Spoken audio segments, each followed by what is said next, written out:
All right, well, welcome everyone to another Saturday, another MandoLessons live. Hope you're all doing well.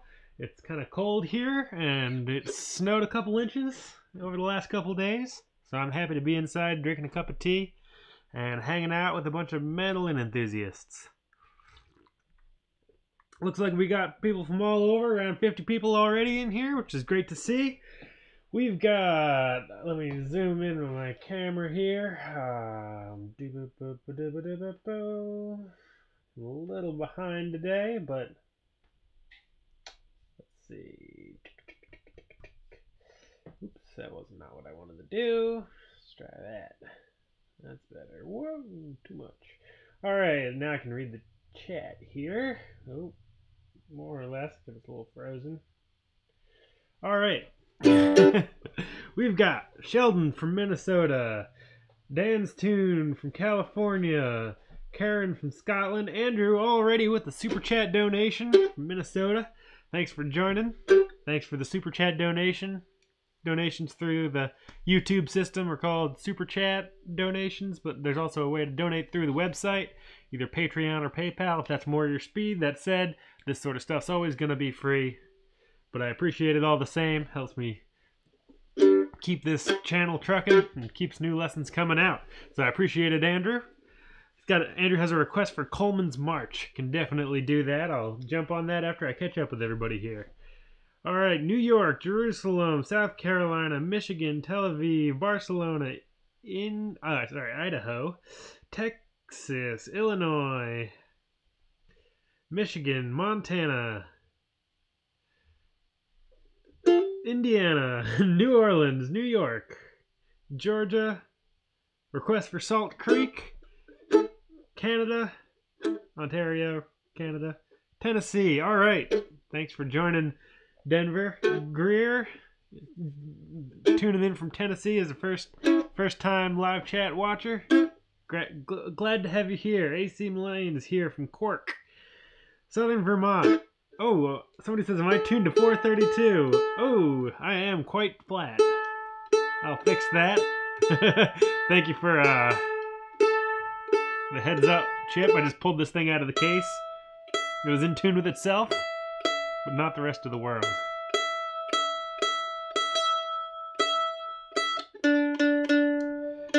Well, yeah, so I had a request for Coleman's March. Great tune in the key of D. It's on my website if you don't know it already.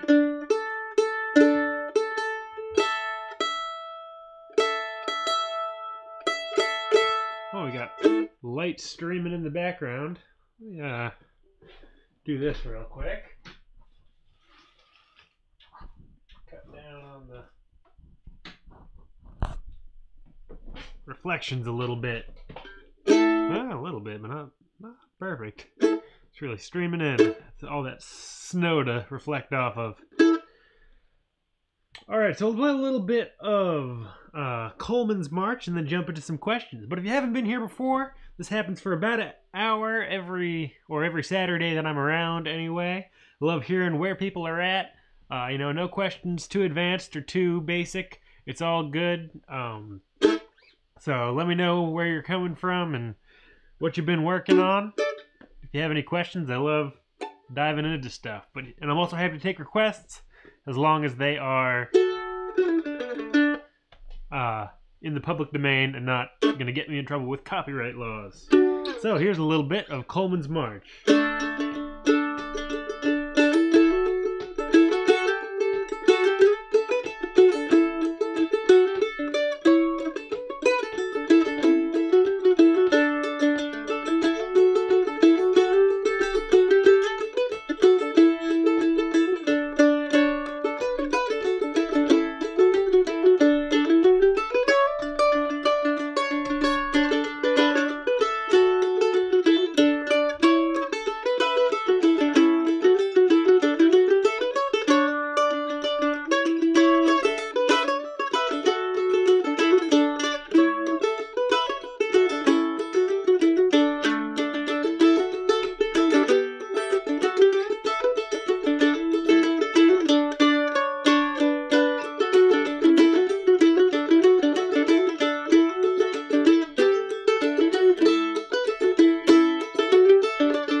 There it is.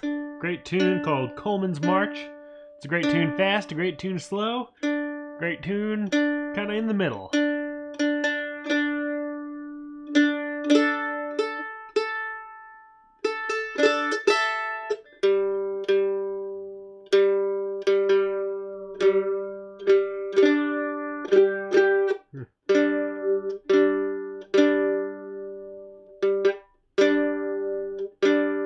Closer in tune, but still not quite. No longer getting closer.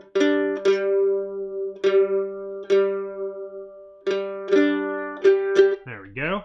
Alright, let's see. What do we got in the chat here? Hope everybody can hear me and see me alright. I'm kind of sitting a little oddly. Oh, there we go. That's going to make it better. Apologies if you could hear that mic maneuver. Alright, New Orleans, Georgia, Tennessee. Okay, I'm back. The chat is always jumping around on me. Cool. Matthew says, thanks for suggesting Hartford's Hamilton Ironworks a couple weeks ago. Been listening to it nonstop. That's one of my favorite albums of all time. John Hartford's great album, Hamilton Ironworks. All kinds of great tunes on there. Can't recommend it highly enough. Huntsville, Texas. Very cool. Lonesome Moonlight Waltz. I can never remember how that one goes off the top of my head. Got a question about cross-picking. Somebody from South Chicago. Chuck, great to have you here. Oh, nice. JN just got a McClung armrest. Glad to hear it. It says, ever heard of Doyle Lawson? Doyle is awesome. Doyle Lawson is awesome. That's how I feel about Doyle. Great stuff. Kevin requests cordial jig, or chordal jig. Alright, yeah, so I'll do a little bit of cross-picking and chordal jig. So I think I'll talk a little bit about cross-picking and then use chordal jig as an example. How about that? I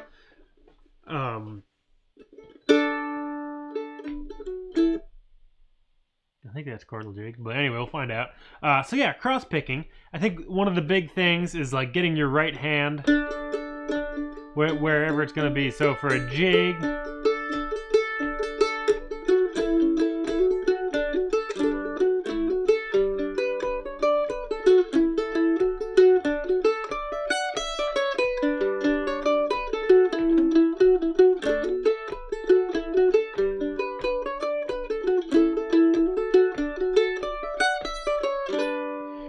it's adding in some double stops, but not necessarily at the same time as the melody itself.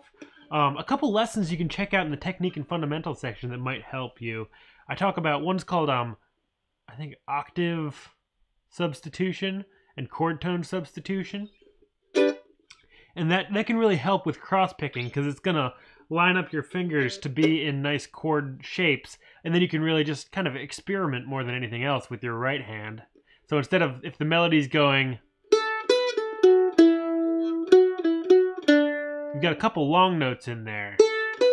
With chordal jig, you have that long E and that long D. And you can take those longer notes and use those as moments of cross-picking. So 2, 6, open.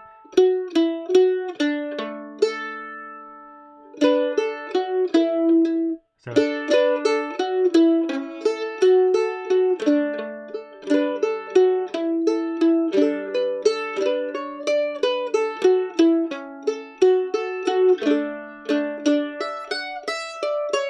and then the melody goes to that second fret on the A string.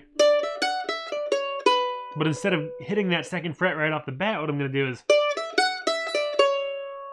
and my pointer finger is going to go to the second fret as if I'm going to play it, but then I'm going to hit kind of a G chord cross pick.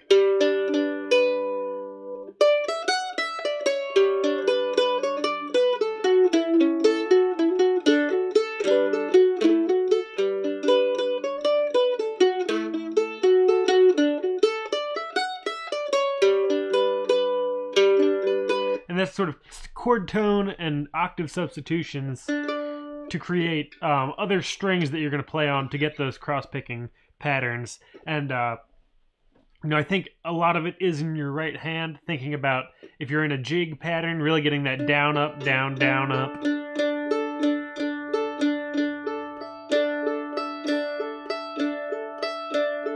Whatever the pattern or whatever the string choices might be, or if it's a reel.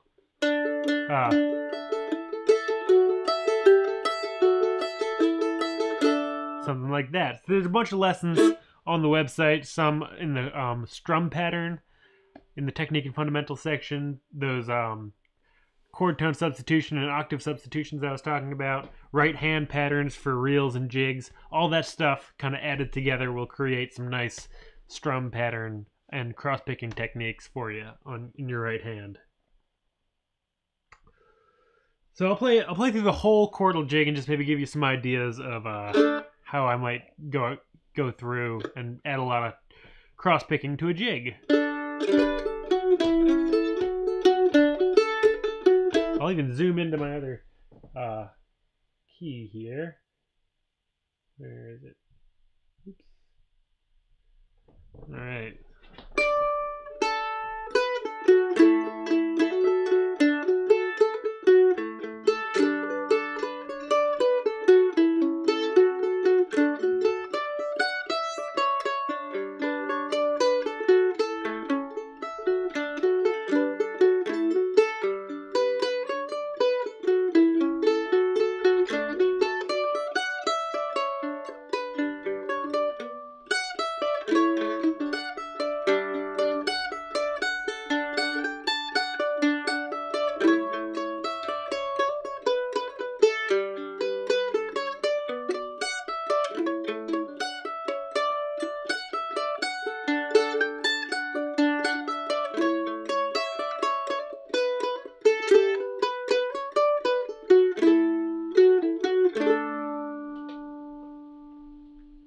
So, like I said, a lot of kind of right hand maneuvering, all that sort of stuff.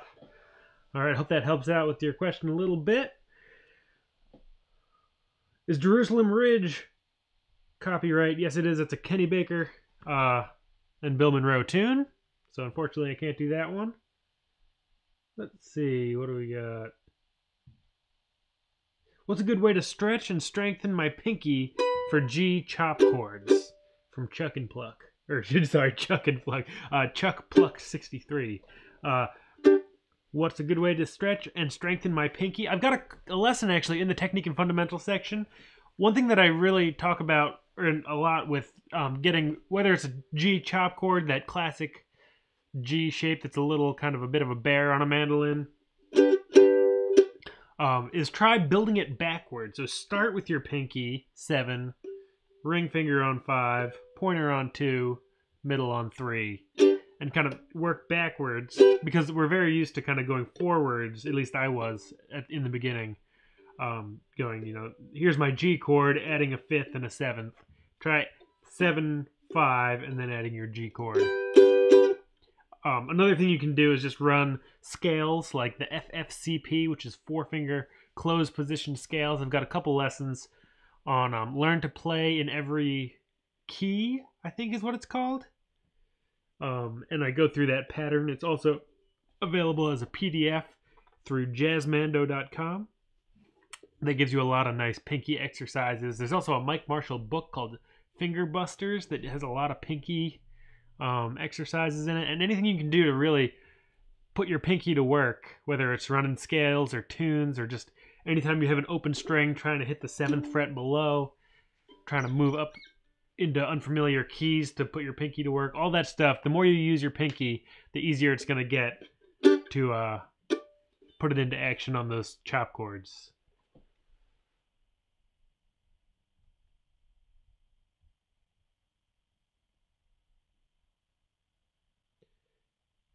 Michael from North Carolina, great to have you here. Chipbox says, Coleman's March is thought to be about the hanging of a fiddle player named Joe Coleman. I think I've heard that. There's also another tune that I always get that story mixed up with that I can't quite come up with right now. There's a couple of those sort of, I don't know if they're true or if it's just kind of like the same story rehashed, but there's a couple of those sort of like fiddle players that are gonna get hanged and either like fiddle their way out of the situation or all that kind of stuff. I can't remember what the name of. There's a couple other tunes that have that story associated with, but maybe there's more validity to the Joe Coleman version. Oh, great question from Nicholas. How do I improvise like Andrew Marlin from Mandolin Orange? That's a great question. What I would say is listen to a lot of Mandolin Orange, learn some of his breaks. He's a super tasteful mandolin player, very delicate. Take some of his recordings, find his YouTube videos, hit that little gear in the bottom right hand corner of the video, slow it down to 50% speed. Do everything you can to really just get a little bit, just one little phrase at a time will be great. But the best thing you can do when it comes to like learning how to play like a particular musician is to learn some of their kind of lines note for note. It's going to be a struggle at first to really get their playing under your fingers, but if you spend the time, and that's a worthy quest with Andrew's playing. It's beautiful. He's got a great new album of I think that's all tunes that he wrote, if I remember correctly, or maybe they're not all ones he wrote, but I think it's an instrumental kind of solo mandolin album. But yeah, listen to Mandolin Orange and Andrew's music every day for 2 months for an hour a day, or listen to one of his albums a day, and just get that music in your head for as long as the album is 45 minutes or an hour, and just sort of you'll have that sense of like, what would Andrew do in this situation after listening to his music for a really long time. Worm Picker says, ever play Box the Fox? Beautiful tune. I've never even heard of that tune. I gotta look that one up. I like the name. Cool. Lewis says, marathon day on the mandolin. Got a gig at a local winery from 2 to 5, then a jam from 6 until who knows when. That's always good. I kind of have the same thing. I'm doing this, then I'm meeting up with some friends, and then I'm going to play a contra dance. So, busy day up here in Maine, too. Oh, JN says, when I play, my pinky usually rests under the neck. I noticed yours rests beside your ring finger. Any tips for removing it from under the neck? Because it usually feels awkward. That's definitely common. I probably do it too. It's really hard to keep kind of mental tabs on where your fingers are. Often I think by playing really slowly, it feels awkward once you start kind of thinking about what your fingers are doing that aren't associated with the note you're playing. So if you just go up a scale, if you watch my pinky as I do this, I'll zoom into my other screen here. Watch my pinky on my left hand as I go up. It's going to do some weird things before I ever even use it.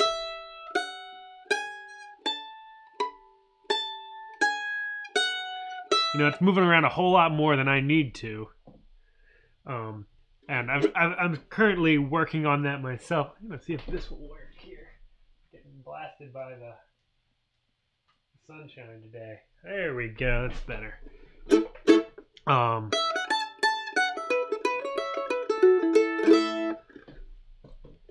Really, and I think the best thing to do there is slow down, make visual contact with your left hand, and really go as slow as you can. And when you see your finger twitch or get into a position you don't like it, realign it.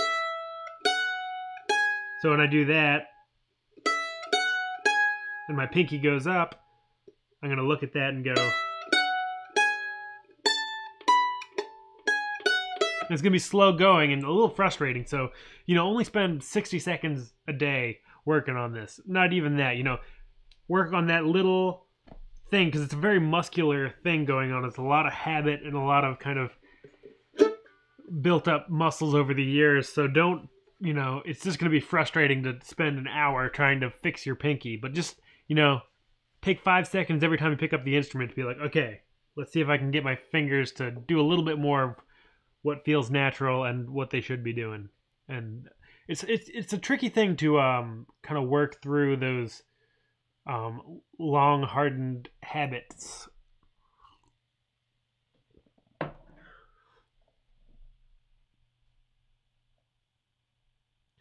Prepping bassist said, had an issue with my mandolin, would start sounding fuzzy.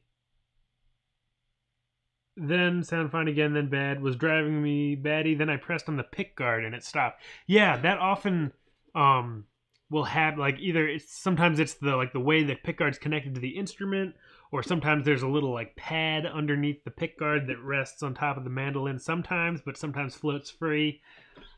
Usually if there's something that's like really changing, that's part of why I have these little grommets up here.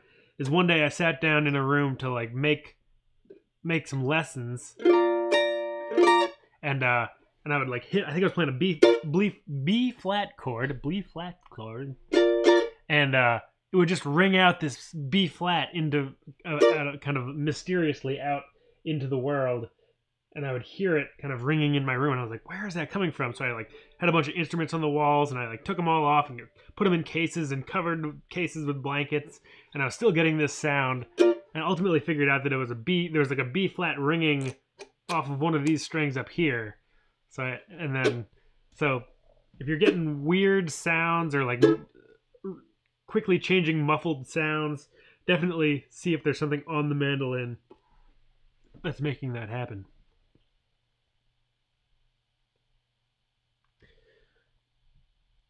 Ooh, oh man, Chip's got the great tune suggestions. I can't remember. Every time you say chips and sauce, I think, oh, I gotta look at that one again, and I just don't have time throughout the week. But 4:30, I know I can play it if somebody starts it, but I can never really get that one going on my own. Salt Creek, yeah. No, that's there it is. I'll play it before I forget. I like to go into the close screen mode here. You can see what I'm doing.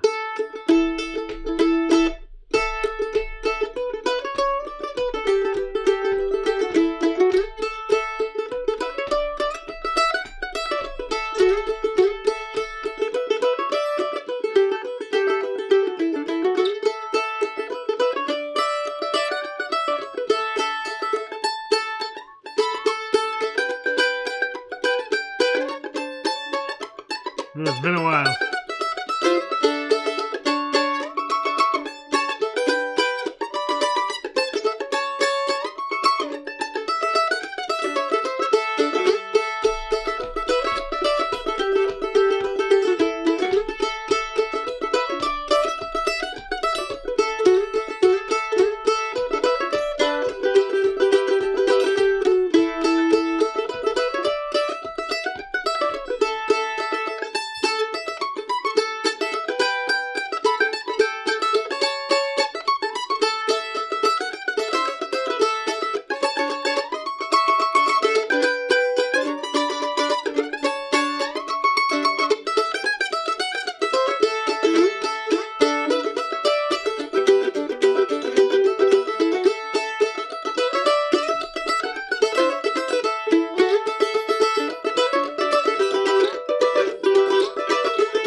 There it is, a little bit of Salt Creek. I haven't thought about that tune in far too long, so thanks for bringing it back to my attention.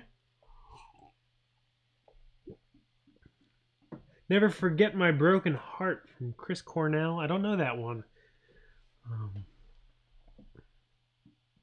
Oh, chat just jumped on me, but I'll find it again. Where did it go? Ulumulu says, if I'm saying that correctly, says, greetings from Germany. Greetings from Maine, USA. Thanks for joining us. Gail requests a waltz, like Skyboat Song. Oh, no, okay, I see. Would a waltz, like Skyboat Song, be a good place to practice cross-picking? That's a great place to practice cross-picking.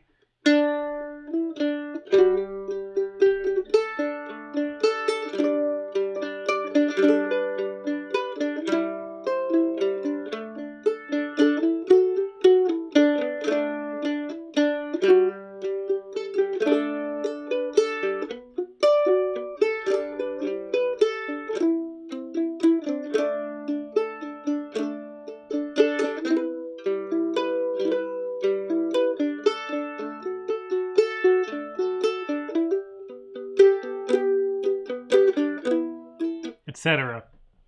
You know, really get that right hand chugging right along. Take those long notes. It's a nice long note to really play through a chord. You can look at the chords above the sheet music if you're looking at either the standard notation or the tabs, or just pull up that so you can read the chord shape above, and then try to get your fingers into a shape that will kind of create a nice chord for you to strum over those long notes. Hope that's helpful. But yeah, anything slow, you know, whether it's double stops, cross picking, any of that sort of stuff, I love starting out with the really slow stuff. It really lets the instrument ring, gives you more time to think about kind of the tone you're creating, more space for double stops, cross picking, all that sort of ornamentation stuff really thrives on the slower tunes.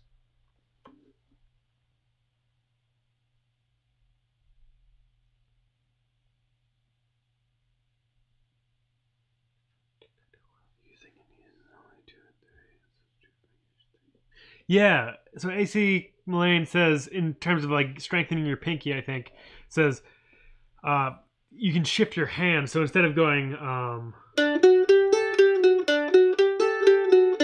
can go, you know, like if you could pretend that you like broke your pointer finger and then try to play tunes.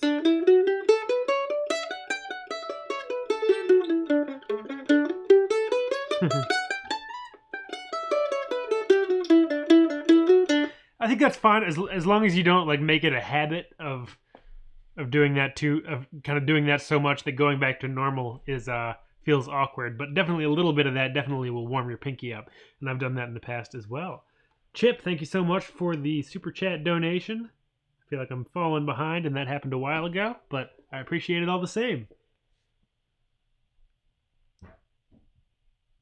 Alan says, do you have any tips for string care and or tips for better or best intonation? In terms of string care, I'm pretty bad at it, so I don't think you should take tips from me. My sort of go-to thing is to use inexpensive strings and change them whenever I don't like the way they feel anymore.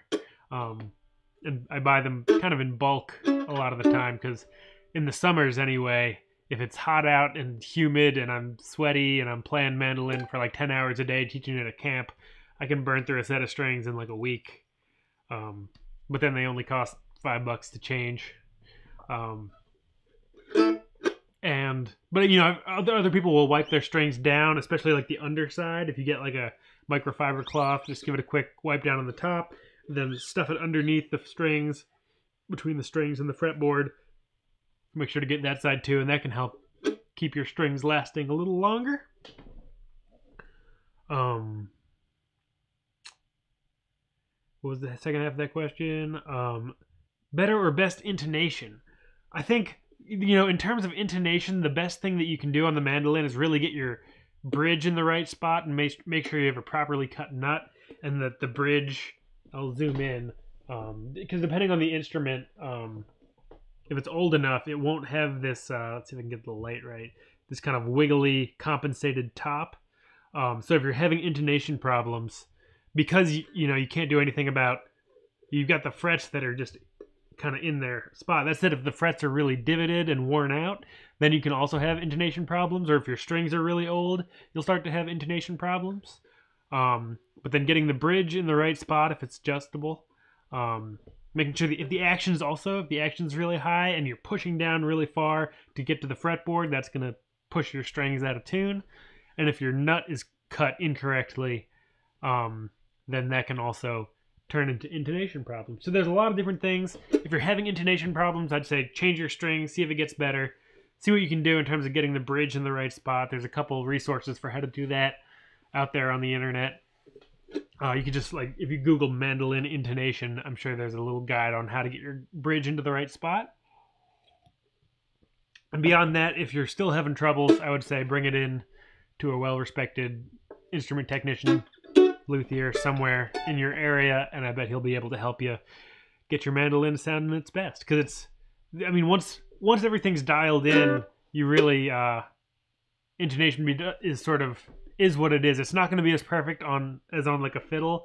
A lot of fiddle players come to mandolin and try to play like that double stop or that double stop, and it just doesn't sound right because by putting down frets, you're averaging out the intonation, so you can't be quite as in tune as on a violin or a fiddle or an instrument without frets. But for the most part, on mandolin, you can get it to a place where it's at least not noticeable unless you really have very dialed-in ears.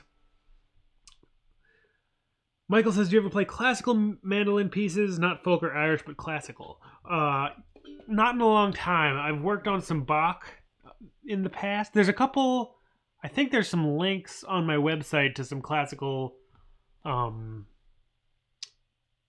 know there's a mandolin cafe subforum on classical music. I've done some Bach in the past. A little bit of early music, kind of like 14th century, like 12th to 14th century stuff in college. But not so much, really. And I haven't done it in a long time, so mostly it's been a while. But there's definitely a lot out there. I think Beethoven, and Mozart, like everybody wrote like a piece or two for the mandolin, and a lot of the violin stuff is adaptable to mandolin. You've got Chris Thiele's solo violin Partita Sonata album. That's a great album if you're into that Bach stuff. Other people have done stuff, and then there's like Katharina Lichtenberg and Marilyn Mayer, great classical mandolinists.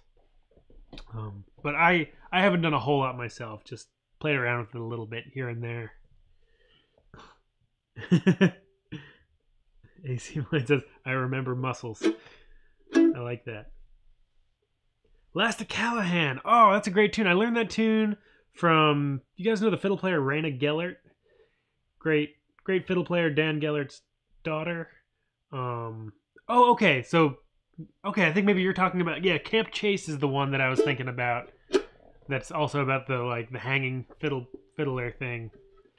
But Last of Callahan, I learned from there's this website called Concert Window. If you're not familiar with it, you can watch little concerts, and occasionally Raina Gellert will do little fiddle workshops, and I joined one of her fiddle workshops as the mandolin online and tried to plunk along and get some of the tune that she was teaching. She was teaching Last of Callahan.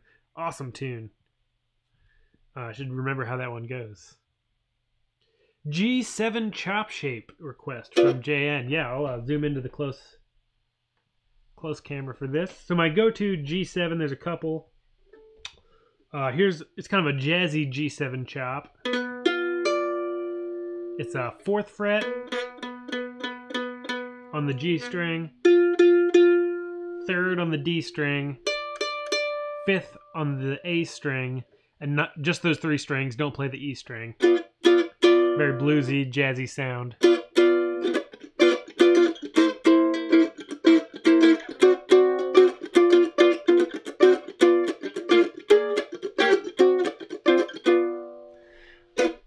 You can also do that up here.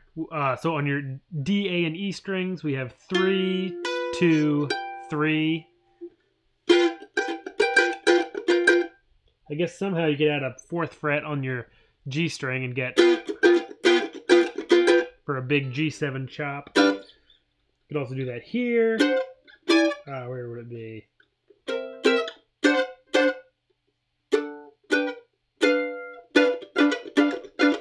So 7, 9, 8.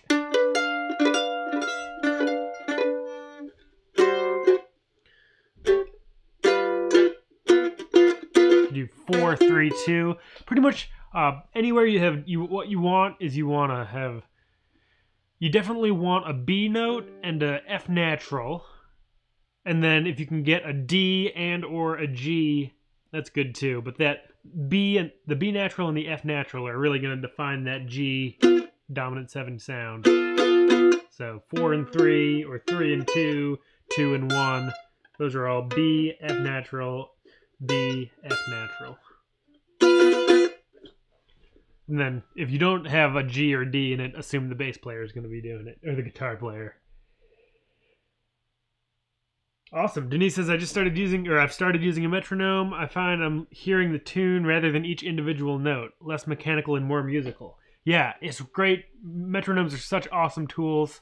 It can definitely take a little practice to get used to playing with them, but it's a really valuable thing to do. I recommend everybody give playing with a metronome a try. You don't even need a metronome nowadays. You can just look up online metronome or get a metronome app on your phone, and there's a ton of free ones, and it's a great resource and a great way to improve your playing.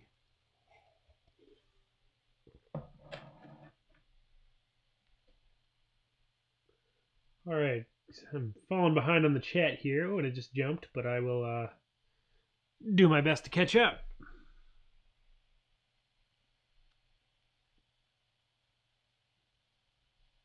No, I'm very lost. Okay, there we go. Have Dog Will Travel, who also asked a question earlier that I just remembered that I have not answered yet. They said, do you do private lessons? And if so, how much? I'm not doing private lessons at this point. I've actually thought about starting to do them again at a limited time. And I'm still working on the details, so don't totally rule it out. I'm not doing it at this point, but maybe after the first of the year, something will pop up on my website, or I'll make a video about if I figure out my schedule enough, I will try to do some private one-on-one Skype lessons. But your question here says, do you still keep the open space between the thumb and the back of the neck when you play? When I play, to get some of the chords that require to fret the fourth string, that space closes up. Let me do a little bit of this. So what you're talking about here is, I don't know how in focus I am. Not the easiest thing to see, but talking about this space here, kind of behind the neck.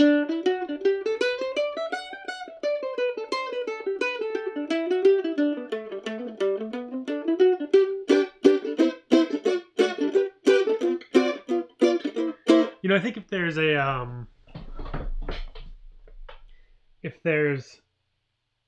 a real reason, I think often a lot of the rules that we talk about, whether it's technique or finger placement, will break down as you get into chords and moving up the neck. So if you find you need to grab the neck in a particular way to get a chord, I think that's totally fine as long as you kind of stay relaxed throughout that process and are able to come back to more proper technique after you make that move for the chord that requires you to adjust. I think that's totally fine. And I probably do that. I don't know enough about kind of my own playing, and when I do that, I definitely do collapse in at times. I don't know exactly. Sometimes it's just due to bad technique. But I think there's probably situations where you have to grab a crazy chord and break all sorts of rules one way or another.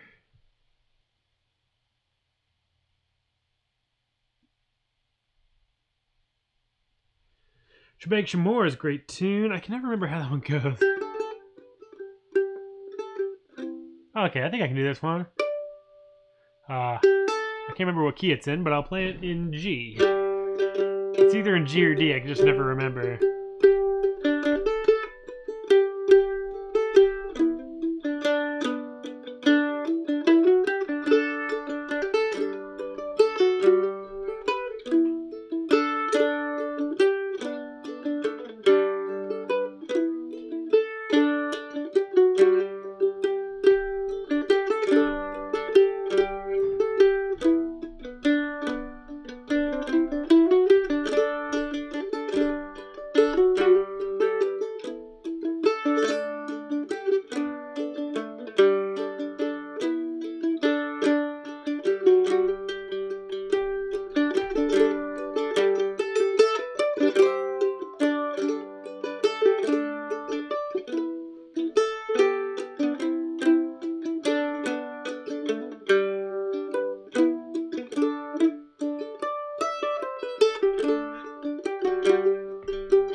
There's a little Shebag Shamor.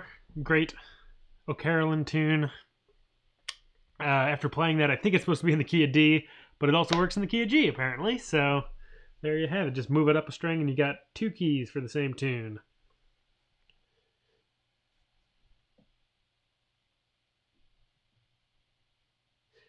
The Pelican says, do you have a method for inventing new licks?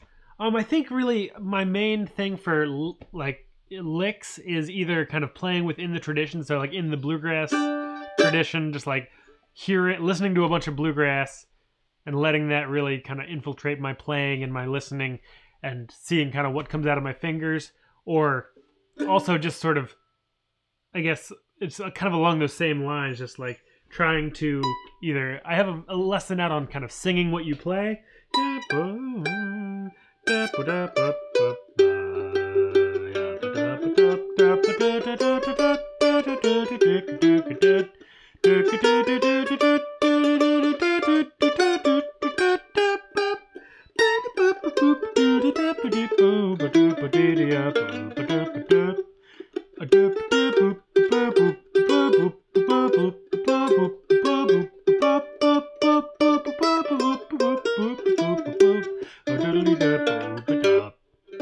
Sort of that sort of thing. And if you can train your brain to, or your fingers to play kind of the music that's in your brain or that you're able to sing, that it can be a great way to kind of work towards improvising and getting those kind of lick ideas to come out of your fingers.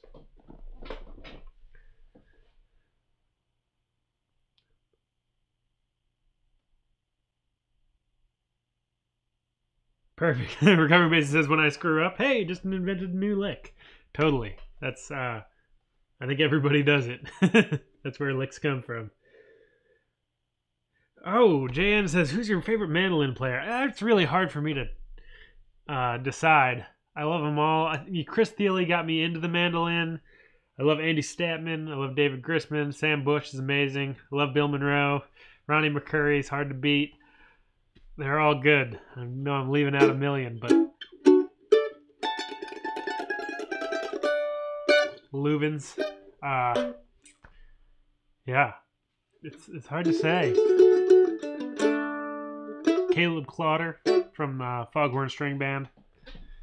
Pretty much, I love all mandolin players, really. Too many to pick from.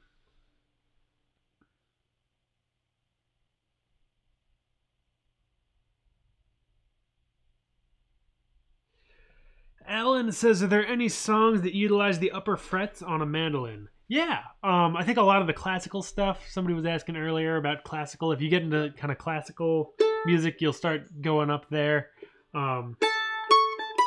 There's a great, Sam Bush does a version of Brilliancy, where he kind of does this kind of lick.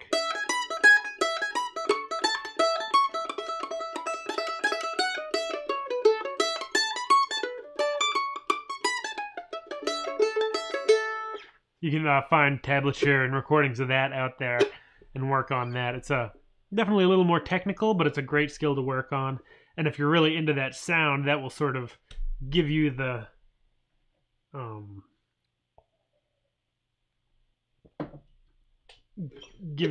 can't think of the word,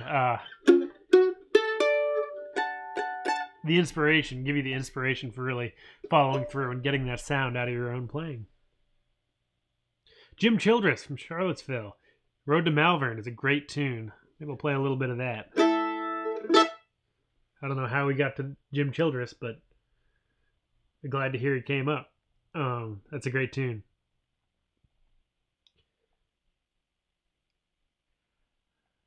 Radhika Morabia, apologies that I can't pronounce your name, says, I'm still new to the mandolin and have small hands. My pick can't seem to stay straight when I'm practicing strumming patterns. Any advice? I think the biggest thing with that is that as you play more, that will naturally get more comfortable. It's good. I think it's actually good that the pick is slipping around in your hands because it means that you don't have a really tight fist.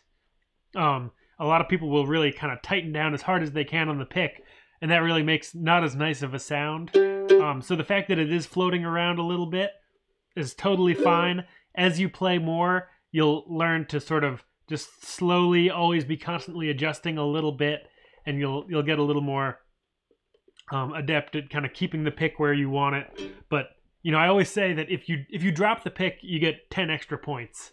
I don't know what the points are good for, but you get them because it means you're holding the pick nice and loose, and kind of it's much preferable to me to have a loose pick hold than really kind of a tight fist, because you're gonna tense up a lot more muscles. But if you can really be nice and loose, that's great, and kind of keeping the pick under control will come over time. Recovering Bassist, thank you very much for the Super Chat donation. Sheldon says, I was curious if you know if there's a 5-string mandolin, and I found some on Scott Walker's website. Is the 5th string tuned to B? It depends. If it's like a 5-string mandolin about this scale length, usually they're like a little more, like maybe an inch or less longer. Like a lot of people do like a 14.5 or a 14.7 inch scale length. Those often will have a low C, like on a mandola. So I'll do 2 instruments at once here. The equivalent would be those 5 strings. You'd have a low, so you have E, A, D, E, A, D, G, and a low C. That said, there will also be instruments that are longer, like if you have an octave mandolin, like 18 plus inch scale, sometimes they'll have a high B. So it'll be a low G, D, A, E, and then a high B, or somewhere in between. Once you get into 5-string and 10-string mandolins, things get a little more wide open. But yeah, it'll either have, I would say a low C is a little more common, but high Bs are also out there. High B is really high. That's if you think about it, that's getting way up there. Let's see. Yellow Rose Farm, good to see ya. It says, I'm your favorite mandolin player. You gotta listen to more mandolin players. I'm very honored to be on your list. Thank you. Sierra Hull, also great. Sarah DeRose, a lot of great young mandolin players out there too.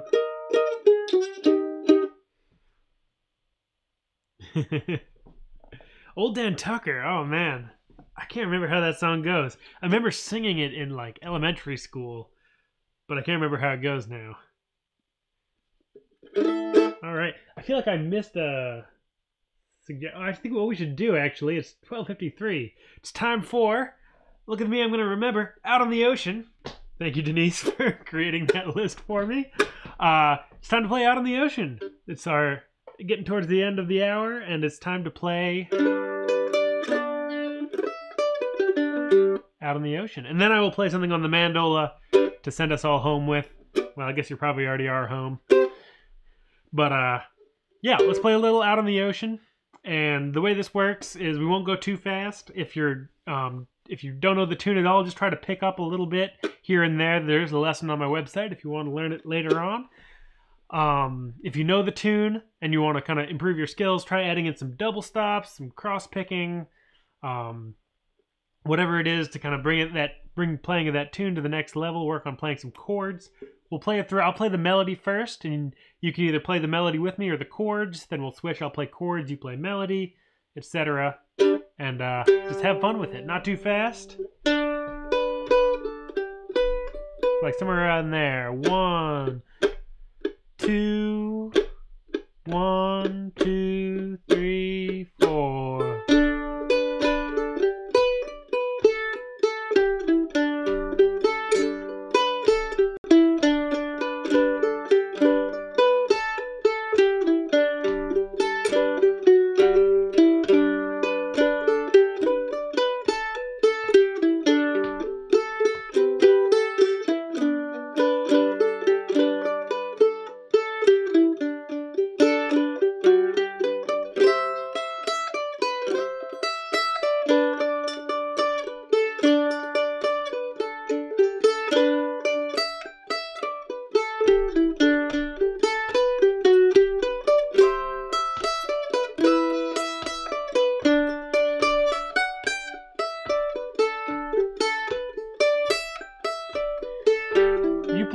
melody, I'll play chords.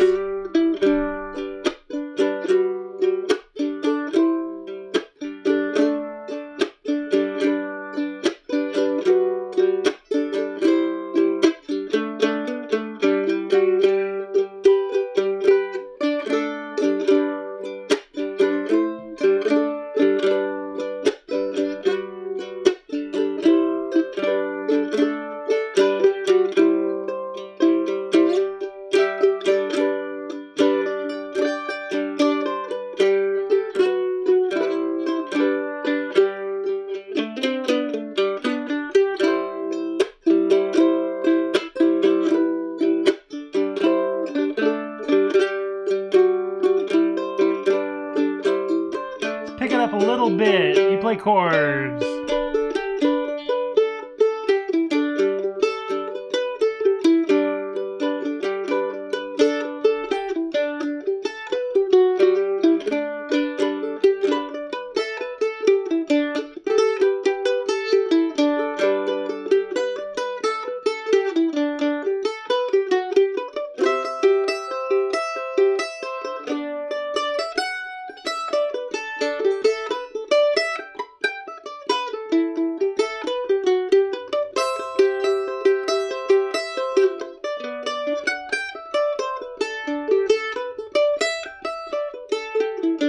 You play melody.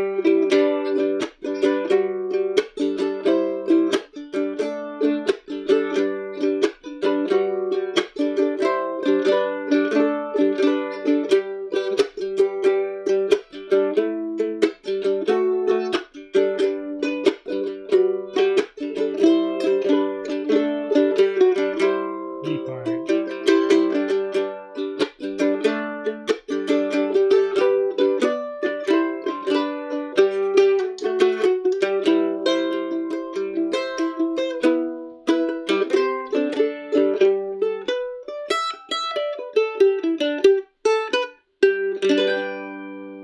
There we have it, a little bit of Out on the Ocean, a lovely Irish jig.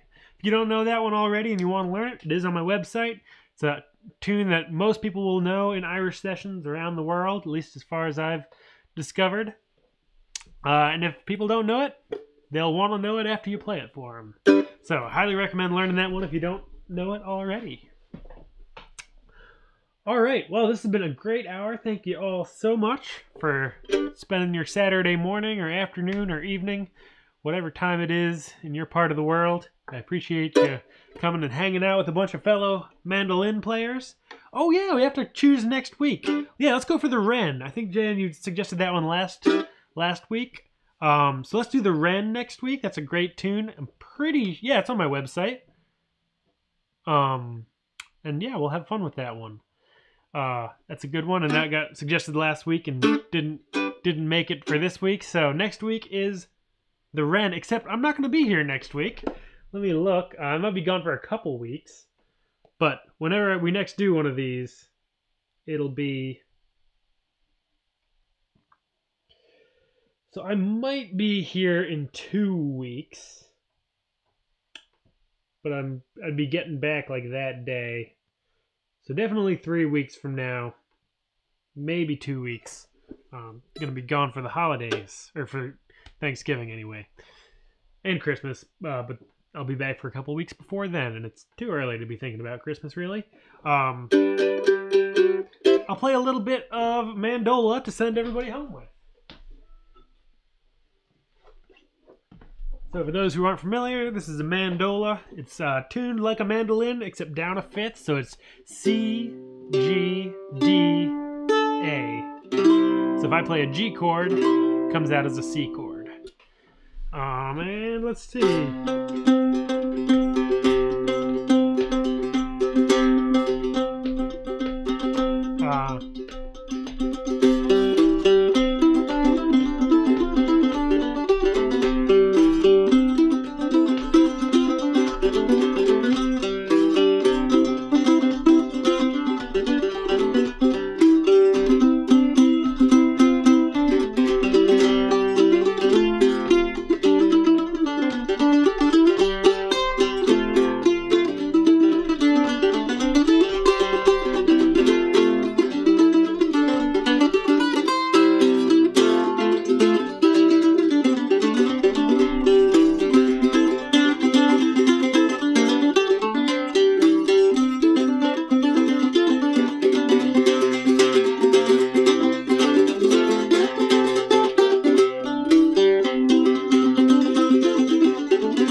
bit of Mississippi Palisades, a great old time tune that's on my old time album, solo old time mandolin album. That's you can find it to listen to through MandoLessons.com. It's a tune by Chirps Smith, great fiddle player out in the Midwest. And I think I missed the super chat donation. Thank you so much. Have Dog Will Travel. Appreciate it. But thank you all so much for coming by, and see you in a couple weeks to play the Wren. So practice up and see you next time. Bye-bye.